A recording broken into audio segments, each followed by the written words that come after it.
The story I hear from people is, well, there's just no good people to be found anymore.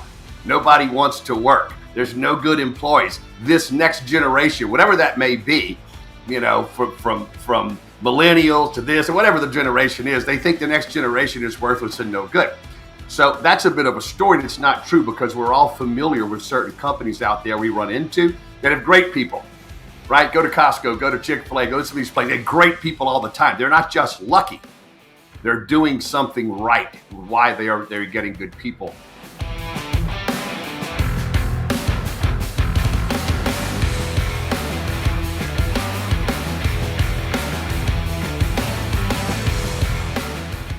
Hey guys, this is John Gamatis, and I'm here today with the team from Exit Momentum. We've got founder and head coach Cullen Talley, as well as two of Exit's certified business coaches, Jason Ambo and Derek Keller today.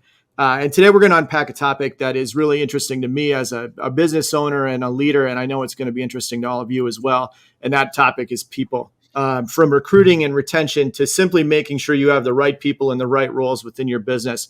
This is a challenge that we all face, and I'm hearing it from our clients all over the country, regardless of industry. Everybody's talking about recruiting and retention as one of their biggest pain points right now. So with that, I just want to dig in today and have this conversation, have you guys talk a little bit about some of the people challenges that your clients are facing, and specifically some of the things we can do as business owners and leaders to help address these challenges. Jason, I know this is something you've been hearing a lot from your clients, and you said something the other day that was really interesting to me. You put it this way: my clients and prospects are hindered more by their ability to hire and retain the right people than any other factor. And that really hit home for me. Like I said, it's something we're hearing. So why don't you start us off here with some thoughts on that and why you shared it that way? Sure. So thank you, John. I'm recalling a quote I read years ago from Carnegie, who said that you can take all of my factories and leave my people, and we'll rebuild the factories and be back in business. But if you take my people and leave me my factories, it doesn't matter. We're out of business. So people are always at the central. They're always at the middle, right? Like the fulcrum point of any successful business. The problem is there's sort of two things going on. There's a bit of a story and a bit of a reality. The reality is that there is a aging baby boomer generation that is retiring, shrinking the labor market. And the second reality is there's a lot of people choosing to work online and do things differently than actually go get a job. They're willing to sacrifice, right, certain things just to have that lifestyle. So again, a continually shrinking labor market, that's the reality. The story I hear from people is, well, there's just no good people to be found anymore. Nobody wants to work. There's no good employees. This next generation, whatever that may be, from millennials to this or whatever the generation is, they think the next generation is worthless and no good. So that's a bit of a story that's not true, because we're all familiar with certain companies out there we run into that have great people, right? Go to Costco, go to Chick-fil-A, go to some of these places. They have great people all the time. They're not just lucky. They're doing something right. Why they're getting good people. And when I talk to clients and even prospects as well, some of them tell me the reason they're not expanding is because they can't find enough quality people to expand. So that's restricting their business expansion. Others, conversely, are fighting the same battle over and over and over and over and over. And that's turnover and tolerating a certain level of employee because of their inability to find and retain better employees. Right? And so to me, there's sort of a 5-step process. There's attraction, recruiting, screening, offering, and retaining. If you can do those 5 things well, you're going to build a consistent staff that stays on, is happy, and is highly productive, right? In terms of attraction, what we talk about at Exit Momentum a lot is you have to sort of know how to talk about your value. You have to be able to tell people about your values as a company, your purpose, right? And your vision and where you're heading and what you're about. What is your just cause? That's so important that people want to be a part of, because people want to be a part of something greater than themselves. That's why we join organizations, we root for teams and all that kind of thing, right? We want to be a part of something larger. And people, the same thing with people at work, but most people don't have those things clear. They don't have them codified. They don't have them outlined, and they're not able to easily explain those things to prospective employees. Secondly, recruiting take away the idea of hiring a recruiting service, as an owner, as a leadership team, I tell my folks they should be recruiting all the time. Everywhere you go, when you run into people that are impressive, you should be recruiting them, at least playing the long game of making those contacts and maybe eventually attracting them to your group. Screening, unfortunately, most people's interview skill sets were born of the interviews that they've been on their whole life, right? I don't know anybody that I work with that says, yeah, I went to interviewing school, or I took that one class at school for interviewing. It's not such, right? They just have no idea how to interview. So they ask a lot of really poor questions, and they choose people based on the fact that they like them. Like, I like this person. They feel good for me. They feel like me and her could get along well, right? But they don't really find out the skill sets, the mindsets, the experience, the history, the attributes they're looking for. So they're not clear about what they want in the first place because they haven't defined what are the attributes, right? What are those things I really want in this particular role? And then they're really poor at fleshing those things out, illuminating those from the prospective employee. Offering is a whole nother issue. People are unfortunately just out there giving a salary. Here you go. Here's a salary. What were you making before? 70? Hey, we're going to offer you 75. That ought to be enough to attract them. And it's just not true, right? You may get a raise or a new job, right? A new salary. It feels really exciting because it's more than you've ever made before. But in short order, 60, 90 days, 120 days, that's just what you make. And it no longer has that juice and that power, right? Certainly what it definitely doesn't do, just having real sort of basic compensation systems, it doesn't differentiate you in the marketplace. And there are ways to differentiate, right? You could offer sign-on bonuses. They sound super sexy and super cool because we only see athletes and stars get those kinds of things. But you can do sign-on bonuses that don't pay for 60 or 90 days out, those kinds of things, right? You can set up compensation systems that reward people, not just commission salespeople, but non-commission, non-sales types on an X and Y axis, right? So that you can build in behaviors and performance issues and pay bonuses on a monthly basis. In other words, design comp systems with the intention of rewarding particular behavior or particular outcomes, right? So in other words, if I got a staff full of people in a warehouse or in a light manufacturing setting, right? How do I reward them? Well, there's a lot of factors that have a big impact on my business. Is their attitude right? Do they show up on time? Are they following the safety protocols? And I have safety incidents. Are they wearing a uniform if that's the case? How do they work with others? How do they preserve material? We can go on and on and on and on. There's a lot of different behaviors and performance issues I'm expecting from those people. And I can actually create compensation systems around those ideas so that now I'm paying someone to give me a particular behavior, a particular outcome, rather than you showed up this week, here's your money, right? And then finally in retaining. So retaining is a really interesting thing because turnover is such a massive issue, again, especially at this lower level.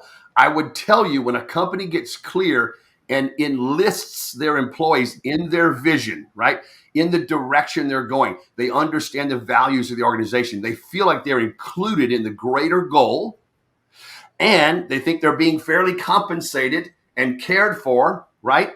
Then they are more likely to stay on board anyway because they really love the environment. But the most important part of retention is regular communication loops, right? And that has to be planned and scheduled, not just by happenstance. Oh, well, I talk to Jimmy every morning when we're getting our coffee. That's not what we're talking about. We're talking about formalized, scheduled sit-down discussions about performance, about the company itself, right? And again, just enlisting them in the just cause that the company exists for and giving them feedback on their performance and being willing and humble enough to take feedback from them as well. Mostly people just want to be heard anyway. Just like your children. You're not going to react to everything your child brings to you. You know, if they don't like the car you're driving as a family, you're not going to go buy a new car. But that you heard them out, right? And you just understand and you heard, you gave them some feedback on it, makes them feel better. So similarly, your employees are the same. if you just have this regularly scheduled feedback loop where you give them feedback on their performance and how they're doing, you share with them how your company's doing, you share with them how they're fitting in the bigger picture, and just give them an ear for a minute to hear if they have any issues that they want to be heard on, whether that's their own personal growth or professional growth, or just some gripe and they want to get off their chest, or they're really mad at Sue who works 2 desks down. Great. You just need to hear about those things and hear them out. So I think if you approach it from that level, that goes a lot deeper. All those things go a lot deeper. And at Exit, we have a lot of different programs, tools, things that are part of our structure, part of the bones of our operating system that address all of these issues, right? But it's central. Trust me, there are enough great people out there to staff your organization, no matter how big it is. The question is, are you taking the right steps to find them? First off, understand who they are you really want, not compromise. Find them, get them on board, compensate them right, and retain them for the long term.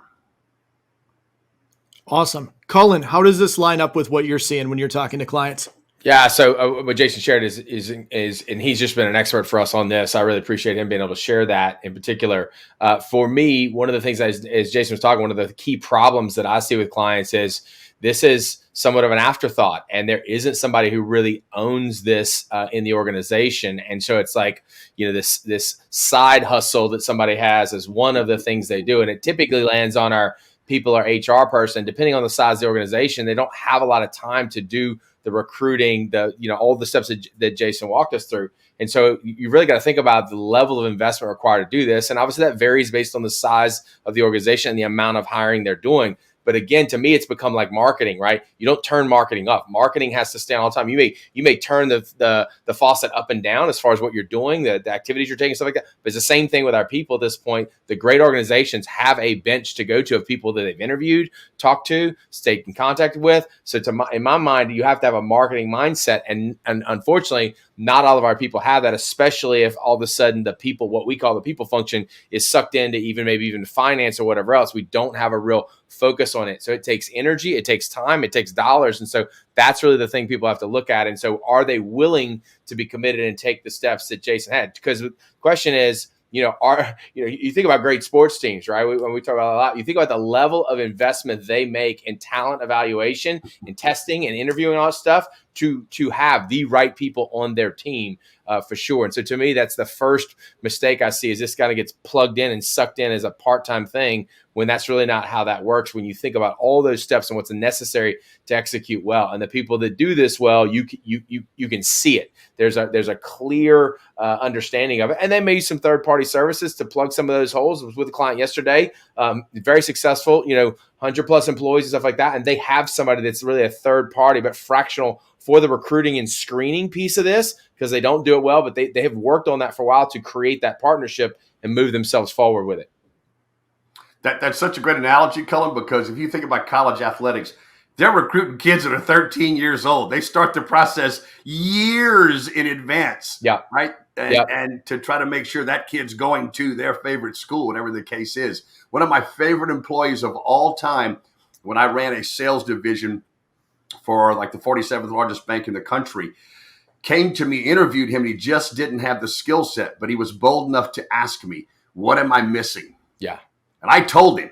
Yeah. And he went out and got that experience and skill set and came back, had to give the guy a shot, and he turned into one of the more solid salespeople I had out of a room full of 87 salespeople.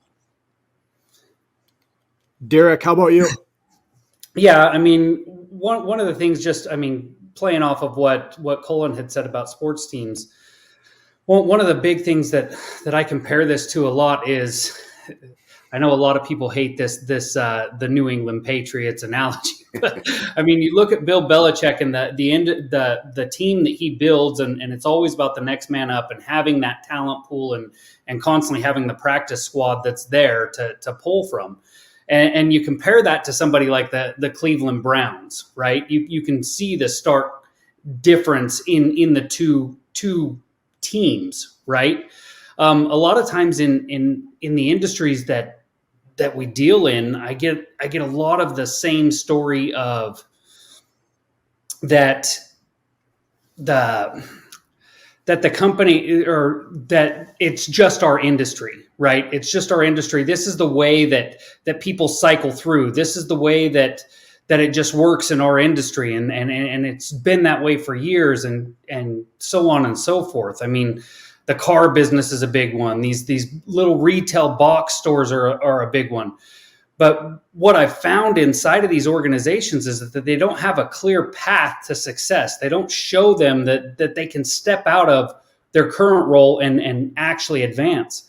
And giving them clear expectations, clear ways to win inside of that organization is one of the biggest things why I see that companies aren't retaining or keeping their people. And then they don't even realize the cost of replacement, right? I mean, Jason, you and I have talked about this a lot, the cost of replacement, right? I mean, the average salesperson costs what? Somewhere around $100,000 to replace, to retrain, the customer's loss, the different, I mean, it just, it's endless when it goes there. The last data I saw was a great study, was that your average employee, lower level employee, you can figure to replace them, it's 75% of what their annual salary would be. When you talk about a higher level, not an executive, just a supervisory level, now you're at 125%. So turn that over twice in 1 year, right? There's your $60,000 employee. You just paid $180 to fill that seat this year. You might as well have gone out and hired you a better $90,000 employee right out the gate, right? And that doesn't even take into account loss of service level, right, potential loss of customers, right? That's just the time invested by management and others, the loss of efficiency and the time in training and hiring and the costs associated with that. Yeah, right. And go ahead, Colin.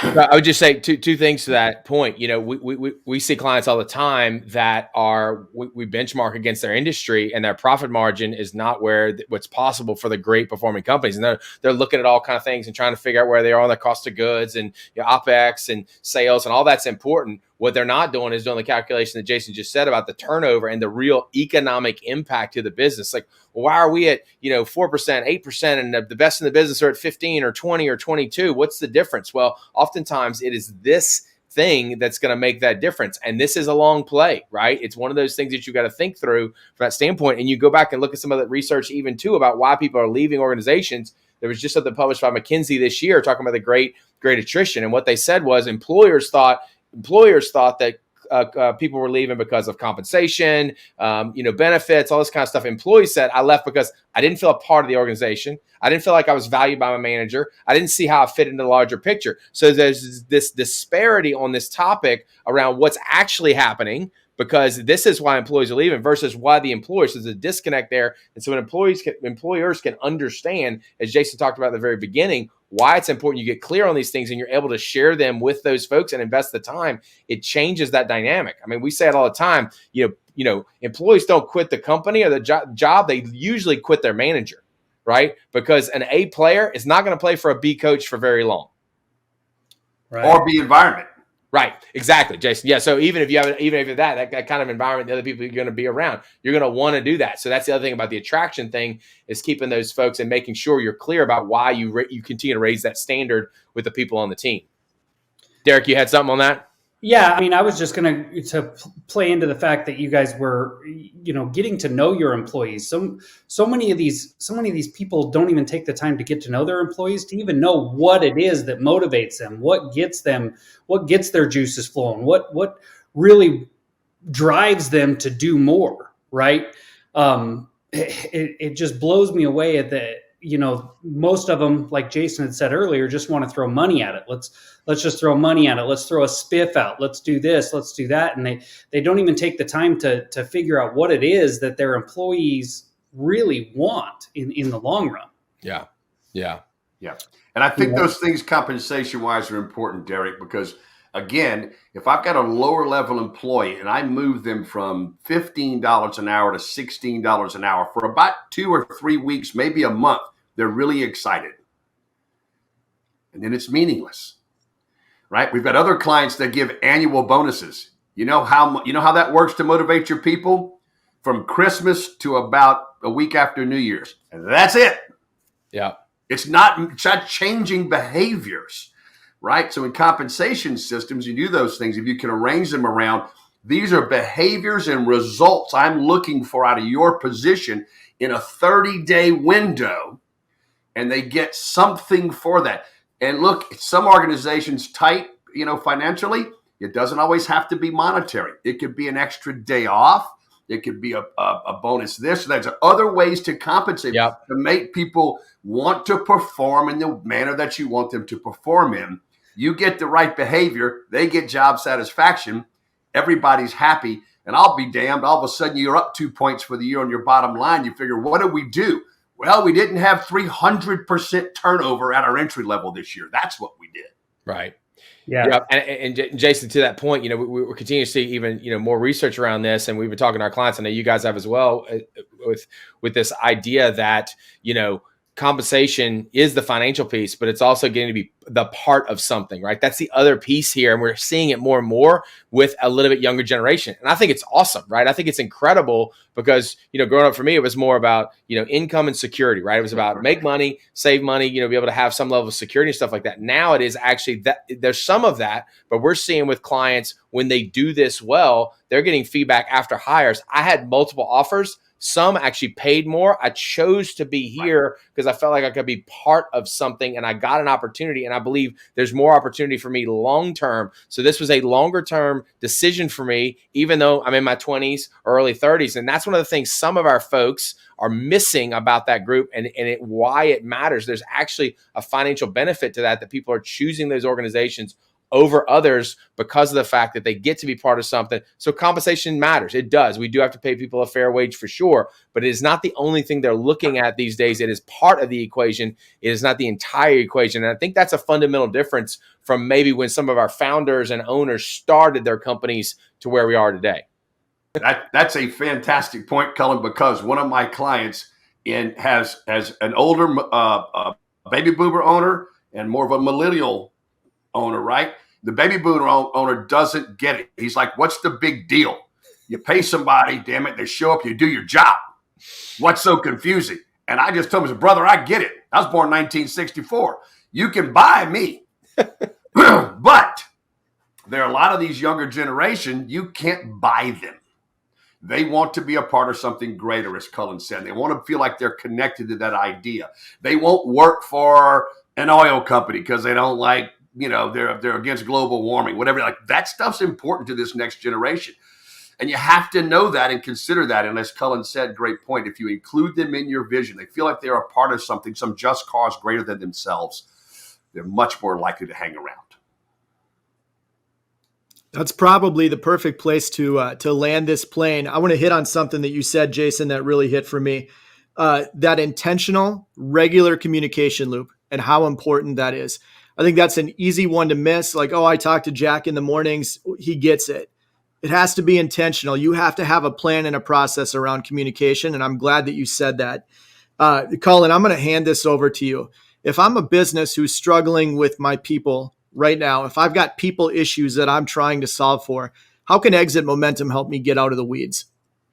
Yeah, great. Thanks for that, John. So what we can do is spend some time with you. So we have a number of resources on the website at exitmomentum.com that you can use to check us out and understand and make sure you think that we're even potentially a fit. From there, if you think that you want to have a conversation, you can book a call with one of the coaches on our team, and we will spend the time with you to have that initial conversation and give you some initial information to help you get clear whether it is. And we're going to be looking at that because we know we serve a very specific type of client. And so we want to make sure we're attracting that, we're serving that because we do that very, very well. And so if that's not the case, we'll be very upfront with you. The last thing I'll say about that is one of our brand promises is to deliver value with every interaction. So it is on us to show up to that call and make sure, even if you're not a fit for working with us or you are, we want to make sure you get value out of that. And then we'll walk you through the steps that we need to make sure we can get started and actually achieve the results you're after. Right on. Perfect. I want to thank you guys for taking the time to do this today, for having this conversation. I think we added value for a ton of leaders today. So thanks for being here, and I'm looking forward to having the next conversation. Thanks, John.